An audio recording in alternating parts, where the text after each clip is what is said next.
Hello दोस्तों, स्वागत है आपका एग्जाम स्टडी विद संगीता में। दोस्तों आज के इस वीडियो में हम प्रैक्टिस करने वाले हैं जीव विज्ञान के एक और नए मोस्ट इम्पॉर्टेंट टॉपिक की।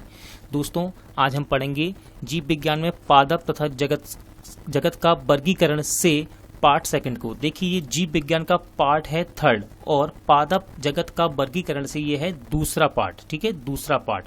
और अब तक हम इसके 1 से लेकर 44 क्वेश्चन कंप्लीट कर चुके थे और आज हम इसके सेकंड पार्ट में फिर से 44 क्वेश्चन को कंप्लीट करने वाले हैं। दोस्तों देखिए ये वीडियो आपकी आने वाली सभी प्रतियोगिता परीक्षाओं के लिए इंपॉर्टेंट रहेगा, चाहे आप भले ही रेलवे के एग्जाम की तैयारी कर रहे हो, चाहे एसएससी या किसी स्टेट लेवल के एग्जाम की।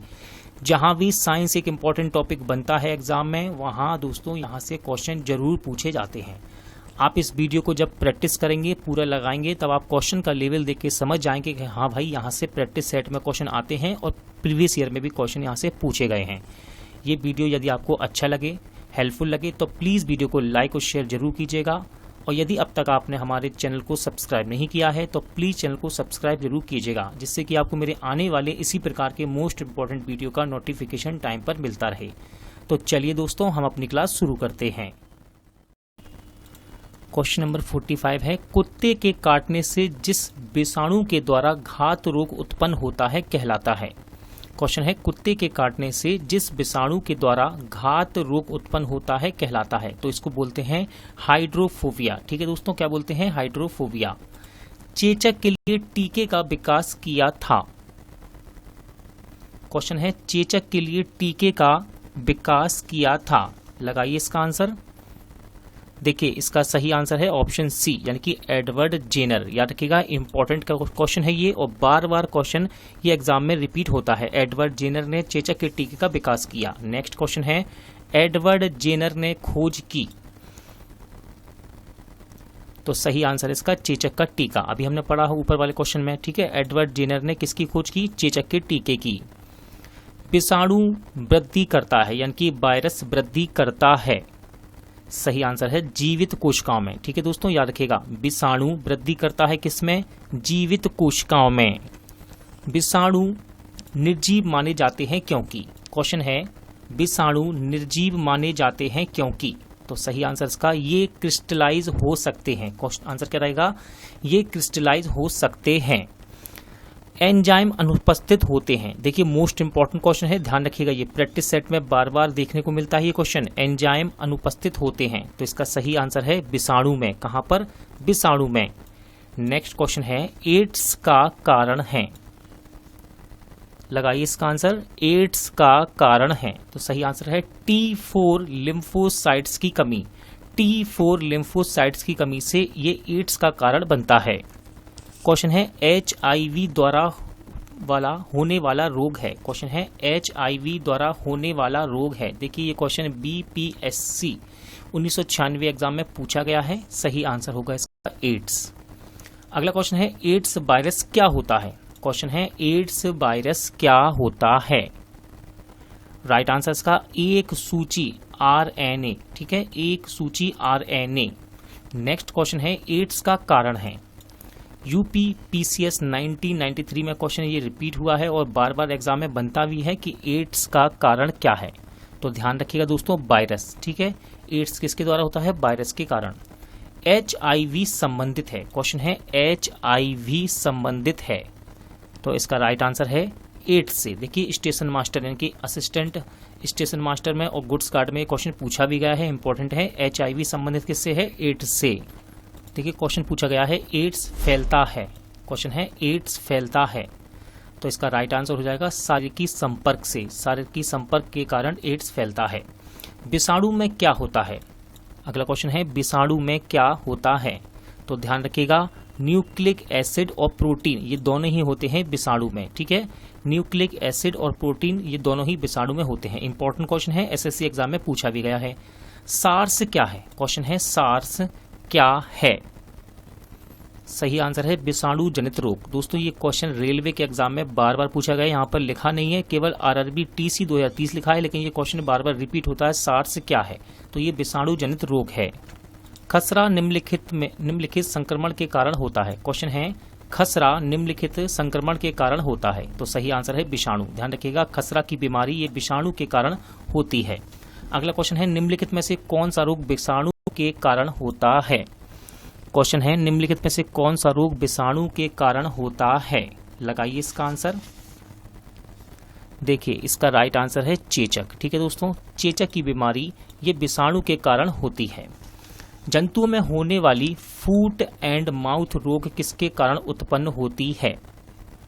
क्वेश्चन है जंतुओं में होने वाली फूड एंड माउथ रोग किसके कारण होती है। तो इसका सही आंसर है विषाणु। ठीक है, विषाणु यानी कि वायरस के द्वारा होता है। जंतुओं में फूड एंड माउथ रोग ये उत्पन्न करता है विषाणु। देखिए सभी क्वेश्चन इंपॉर्टेंट हैं यहाँ पर। कोई क्वेश्चन आरआरबी में पूछा गया तो कोई IAS 2002 में पूछा गया, सारे ही क्वेश्चन इंपॉर्टेंट हैं। अगला क्वेश्चन देखते हैं, आलू में मोजैक रोग का कारक तत्व है। आलू में मोजैक रोग का कारक तत्व है तो ये होता है दोस्तों वायरस यानी कि विषाणु के द्वारा। किसके द्वारा? विषाणु के द्वारा। वनस्पति विज्ञान की वह शाखा जो शैवालों के अध्ययन से संबंधित है कहलाती है। मोस्ट इंपॉर्टेंट क्वेश्चन है दोस्तों, ध्यान रखिएगा। वनस्पति विज्ञान की वह शाखा जो शैवालों के अध्ययन से संबंधित है कहलाती है तो इसको बोलते हैं फाइकोलॉजी। ठीक है, फाइकोलॉजी कहते हैं शैवाल के अध्ययन को। अगला क्वेश्चन देखते हैं, शैवालों की कोशिका भित्ति किसकी बनी होती है। क्वेश्चन है शैवालों की कोशिका भित्ति किसकी बनी होती है। इंपॉर्टेंट क्वेश्चन है। राइट आंसर है सेल्यूलोज। ठीक है, शैवालों की कोशिका भित्ति किसकी बनी होती है? सेल्यूलोज की। हाइड्रा एक स्त्रावी कोशिकाओं में कौन सा सहजीवी शैवाल मिलता है। क्वेश्चन है हाइड्रा की स्त्रावी कोशिकाओं में कौन सा सहजीवी शैवाल मिलता है। तो इसका आंसर है यूक्लोरेला। ठीक है, यूक्लोरेला। सरगासो देखिए यहाँ पर सरगासो लिखा है लेकिन आपको कई बुकों में सारगैसो भी लिखा मिलेगा। ठीक है, सरगासो या फिर सारगैसो समुद्र का नाम पड़ा है। क्वेश्चन है सरगासो समुद्र का नाम पड़ा है तो सही आंसर है शैवालों के कारण। ठीक है दोस्तों, शैवालों के कारण इसका नाम सारगैसो या सरगासो समुद्र पड़ा है। गलगंड रोग से बचा जा सकता है और कुछ समुद्री खरपतवार खाने से इसका इलाज होता है क्योंकि इनमें प्रचुर मात्रा में होता है। तो देखिए गलगंड रोग से बचा जा सकता है और कुछ समुद्री खरपतवार खाने से इसका इलाज हो सकता है क्योंकि इनमें प्रचुर मात्रा में होता है। तो ये होता है आयोडीन। ठीक है दोस्तों, ये बात कर रहा है गलगंड यानी कि घेंगा रोग की। अगला क्वेश्चन देखते हैं, किस शैवाल से आयोडीन प्राप्त होती है। इंपॉर्टेंट क्वेश्चन है, किस शैवाल से आयोडीन प्राप्त होती है। तो इसका नाम है लेमिनेरिया। ठीक है, लेमिनेरिया। इसके द्वारा ये एक ऐसा शैवाल है जिससे आयोडीन प्राप्त होता है। कैल्प प्राप्त होता है। क्वेश्चन है कैल्प प्राप्त होता है तो कैल्प प्राप्त होता है दोस्तों समुद्री शैवालों से। किससे? समुद्री शैवालों से। नेक्स्ट क्वेश्चन देखते हैं, निम्न में से कौन सा स्वयंपोषी होता है। क्वेश्चन है निम्न में से कौन सा स्वयंपोषी होता है। तो राइट आंसर है शैवाल। ठीक है, ध्यान रखिएगा शैवाल स्वयंपोषी होते हैं। निम्नलिखित में से कौन सा एक जीव चावल की फसल के लिए जैव उर्वरक का कार्य करता है। क्वेश्चन है निम्नलिखित में से कौन सा एक जीव चावल की फसल के लिए एक जैव उर्वरक का कार्य करता है। तो इसका नाम है नील हरित शैवाल। ठीक है, ऑप्शन ए नील हरित शैवाल। क्वेश्चन नंबर 72 देखते हैं, अंतरिक्ष कार्यक्रमों में ऑक्सीजन की आपूर्ति को नियंत्रित करने के लिए प्रयुक्त किए जाने वाले एक कोशिकीय शैवाल का नाम क्या है। क्वेश्चन है अंतरिक्ष कार्यक्रमों में ऑक्सीजन की आपूर्ति को नियंत्रण करने वाले के लिए प्रयुक्त किए जाने वाले एक कोशिकीय शैवाल का नाम क्या है। तो दोस्तों ये कोशिकीय शैवाल है क्लोरेला। क्या है इसका आंसर? क्लोरेला। अगला क्वेश्चन है, लाल सागर का लाल रंग किसकी उपस्थिति के कारण होता है। मोस्ट इंपॉर्टेंट क्वेश्चन है, ध्यान रखिएगा। लाल सागर का लाल रंग किसकी उपस्थिति के कारण होता है? शैवाल की उपस्थिति के कारण। ठीक है, लाल सागर का लाल रंग किस कारण है? शैवाल की उपस्थिति के कारण। एगार किससे तैयार होता है। एगार किससे तैयार होता है। तो सही आंसर है शैवाल से। किसके द्वारा? शैवाल से। वनस्पति जगत के गैर हरित विषम पोषित पौधे कौन से होते हैं। क्वेश्चन है वनस्पति जगत के गैर हरित विषम पोषित पौधे कौन से होते हैं। तो दोस्तों ये है फंजाई। ठीक है, ऑप्शन बी आपका राइट आंसर है। अगला क्वेश्चन है, कवकों की कोशिका भित्ति किसकी बनी होती है। इंपॉर्टेंट क्वेश्चन है, ध्यान रखिएगा। कवकों की कोशिका भित्ति किसकी बनी होती है। तो ये होता है काइटिन एवं हेमीसेल्यूलोज। ठीक है, काइटिन एवं हेमीसेल्यूलोज। कवकों द्वारा रिजर्व यानी कि संचित भोज्य पदार्थ किस रूप में संचित होते हैं? कवकों द्वारा रिजर्व यानी कि संचित भोज्य पदार्थ किस रूप में संचित होते हैं? तो ये होते हैं ग्लाइकोजन के रूप में। ध्यान रखिएगा इंपॉर्टेंट क्वेश्चन है, ग्लाइकोजन के रूप में कवक द्वारा भोजन को संचित किया जाता है, के रूप में संचित किया जाता है। सभी कवक सदैव होते हैं। क्वेश्चन है सभी कवक सदैव होते हैं, तो राइट आंसर है विविध पोषी। ठीक है, सभी कवक किस प्रकार के होते हैं? विविध पोषी। माइकोराइजा सहजीवी संबंध होता है। माइकोराइजा सहजीवी संबंध होता है, तो ये संबंधित है कवकों तथा उच्च पौधों की जड़ों के बीच। ठीक है, माइकोराइजा सहजीवी संबंधित है किससे? कवक तथा उच्च पौधों की जड़ों के बीच से।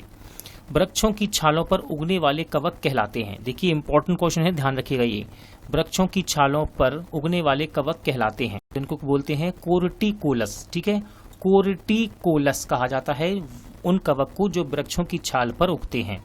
गोबर पर उगने वाला कवक कहलाता है। देखिए ये क्वेश्चन रेलवे के आपको सेट पेपर में जरूर देखने को मिलेगा, इंपॉर्टेंट क्वेश्चन है ये, ध्यान रखिएगा। गोबर पर उगने वाले कवक कहलाते हैं, तो इसको बोलते हैं क्रोपोफिलिस। क्रोपोफिलिस होता है दोस्तों यह कवक जो कि गोबर पर उगता है। अगला क्वेश्चन है निम्न में से किसमें क्लोरोफिल नहीं होता है? किसमें क्लोरोफिल नहीं होता है? तो राइट आंसर है कवक में। ठीक है, ध्यान रखिएगा, निम्न में से किसमें क्लोरोफिल नहीं होता है? कवक में। आलू का लेट ब्लाइट उत्पन्न होता है। देखिए दोस्तों ये एक तरह का रोग है, आलू का लेट ब्लाइट उत्पन्न होता है किस कारण? फाइटोपिथोरा इन्फेस्टेंस द्वारा। किसके द्वारा? फाइटोपिथोरा इन्फेस्टेंस द्वारा। अगला क्वेश्चन है डबल रोटी के निर्माण में काम आने वाला कवक है। देखिए इंपॉर्टेंट क्वेश्चन है, ध्यान रखिएगा।